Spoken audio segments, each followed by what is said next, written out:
Michigan, home to the United Auto Workers and one of the most heavily unionized states in the country, is suddenly ground zero in the national debate over workers' rights. As the Republican lawmakers who control the state's legislature prepare to cast a vote tomorrow that could permanently alter the political landscape. Hey, hey, oh, oh, right workers got no. Hundreds of people descended on the state capitol building in Lansing last week to protest a move to make Michigan a right-to-work state. Republicans running the State House and Senate have approved a pair of bills to allow workers to hold union jobs without joining the union. Organized labor was furious. You will have people that will be working right alongside of you that will not have to pay union dues if you pay union dues, but will still be able to get all the benefits from being a union member. Democrats in the legislature complained that Republicans rammed through the bills with no hearings or public comment. This is travesty. They're pushing this at the 11th hour because they know that the public doesn't want it. Republicans argue a right-to-work law will make Michigan more attractive to potential employers. It's about creating an environment where job providers and employers will want to come to Michigan, create jobs in here, better jobs, more jobs. We have hung out the open for business sign to the world to say Michigan has the best trained workforce, now has options and opportunities for more people. Republican Governor Rick Snyder agrees the law will help the state and has promised to sign it. Snyder greeted President Obama when he traveled to Michigan today, but there was no indication that they discussed the right-to-work issue. The president was later cheered when he visited an engine assembly plant outside Detroit. These so-called right-to-work laws, they don't have to do with economics. They have everything to do with politics. What they're really talking about is giving you the right to work for less money. 23 states have laws on the books banning the mandatory collection of union dues. In Wisconsin, Republican Governor Scott Walker turned aside a recall vote after he curtailed collective bargaining for public employees. And voters later repealed an Ohio law to reduce collective bargaining. Michigan lawmakers are scheduled to vote on the right-to-work law tomorrow. Union supporters planning for large-scale protests spent the weekend in civil disobedience training.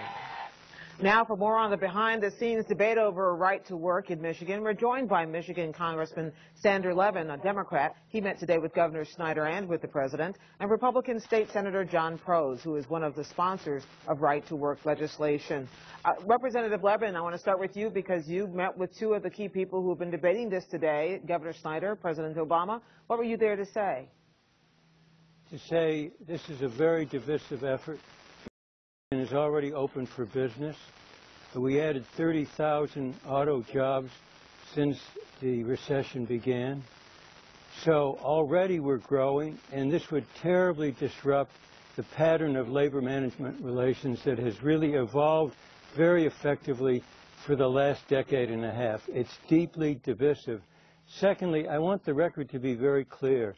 There is no requirement today that people pay union dues or belong to a union.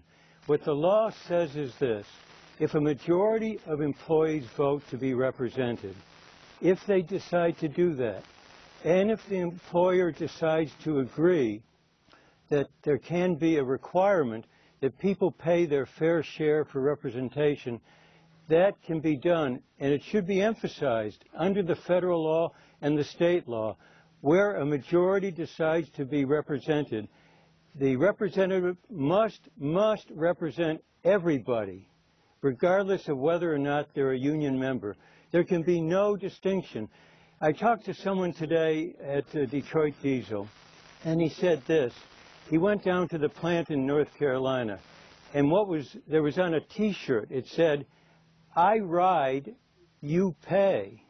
Essentially, people want to be free riders and not be responsible and pay a fair share of the cost of representation after a democratic election. That's what this is all about. Let me talk to State Senator Prose about that. How do you respond to this idea that there's no need for a law like this? Well, I think when you look at the issue of right to work or freedom to work, you really have to ask the question whether or not that individual is buying into a system that they care to be a part of, that they really choose to be a part of. Do they have the ability to do so, or are they coerced into doing so in the process? And frankly, when you look at the issues surrounding this question, you cannot operate in a vacuum.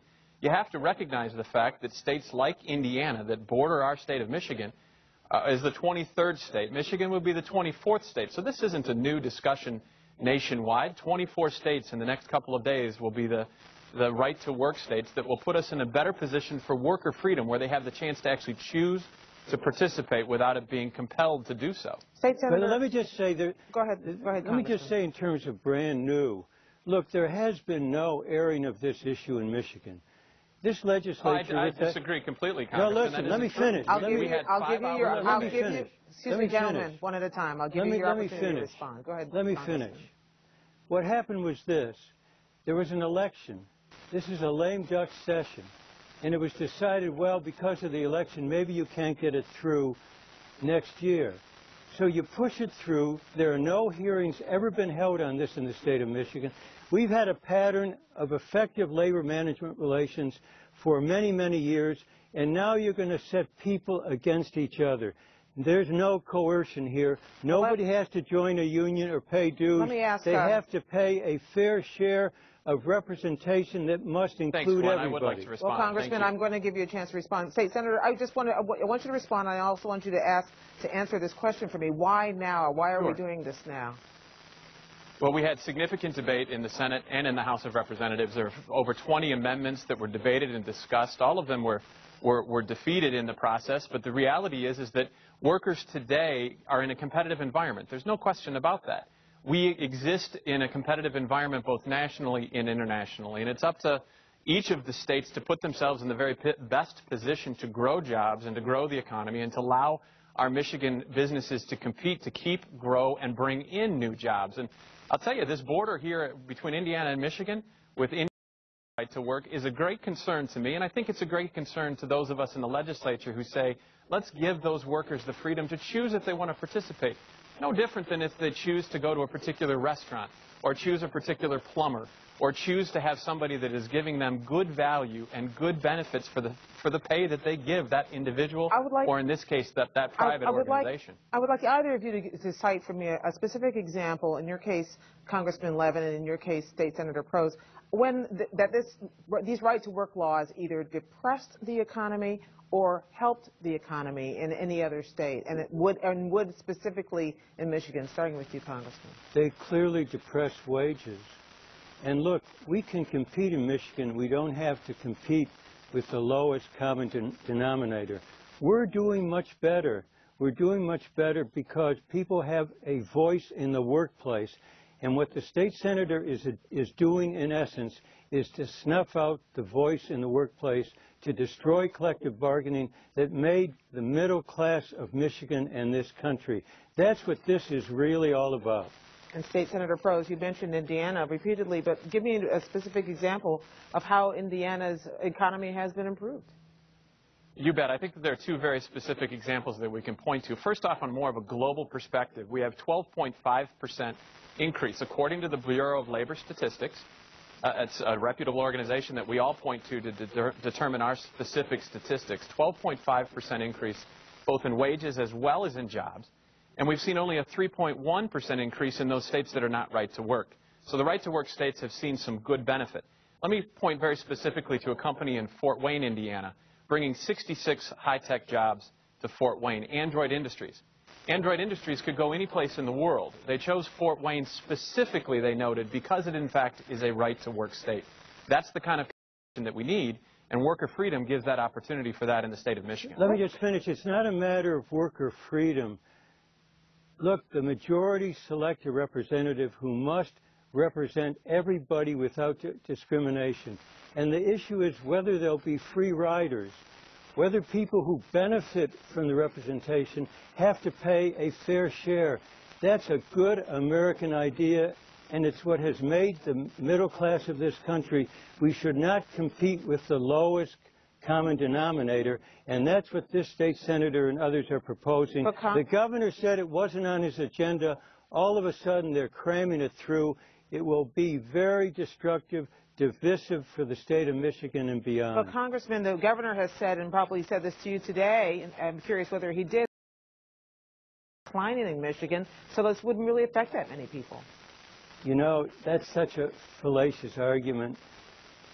This is the reason. Representation has lifted wages, benefits, and made sure people had health care and security. And you know, everybody has benefited, many who aren't union members, because we have lifted the scale instead of it going downward. We need not to really appeal mainly to lowering the level of wages and benefits in this country. We need to uplift, and essentially this would put Michigan and others in a downward spiral, a frightfully bad mistake. State Senator Prose, you have the final word. I appreciate that. Thank you, Gwen. And I appreciate discussing this topic because I think it's so very important to the citizens of Michigan. And it really is important when you look at those statistics. I appreciate Congressman Sander Levin's concerns. But when you look at the Bureau of Labor Statistics and a 12.5% increase in jobs and economic benefit, and when you look at Android industries in Indiana that are bringing new jobs to Indiana simply because of right to work, it's important that we give workers that freedom to choose what they think is best for them and their representation, instead of paying that private industry, that private union that is instead providing what in some cases is a subpar service. You ought to be buying a service that in fact you believe in and you believe is going to represent you well. 17% of Michigan are union folks today. 17% will be union tomorrow, Gwen. State Senator John Prose, Republican, and